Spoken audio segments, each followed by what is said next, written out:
நகுக அதனை அடுத்தூர்வது அக்தொப்பது இல். இடுக்கண் வருங்கால் நகுக அதனை அடுத்தூர்வது அக்தொப்பல் இல். அப்படின்னா துன்பம் வரும்போது சிரிக்கணும் அப்படின்ற. ரொம்ப நம்ம கவலையாக இருக்கோம்னா நம்ம சிரிச்சிடணும், யார்கிட்ட பேசி சிரிச்சிடணும். நம்ம அதை கவலைப்பட்டுட்டே இருக்கக்கூடாது. அந்த சிரிப்பு எதற்கு ஒப்பானதா? அந்த துன்பத்தை தீர்க்கிற மருந்தே அந்த சிரிப்பு தான். அந்த துன்பத்தை வெல்லுகிற இது வெல்லுகிற அந்த சக்தி சிரிப்பை தவிர வேற எதுக்குமே இல்லை அப்படின்னு சொல்லி திருவள்ளுவர் சொல்றாரு.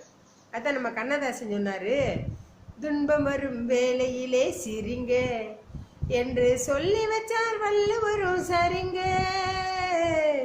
துன்பம் வரும் வேளையிலே சிரிங்க அப்படின்னு சொல்லி இந்த திருக்குறளை இன்னைக்கு நான் முடிச்சிடுறேன். நன்றி, வணக்கம்.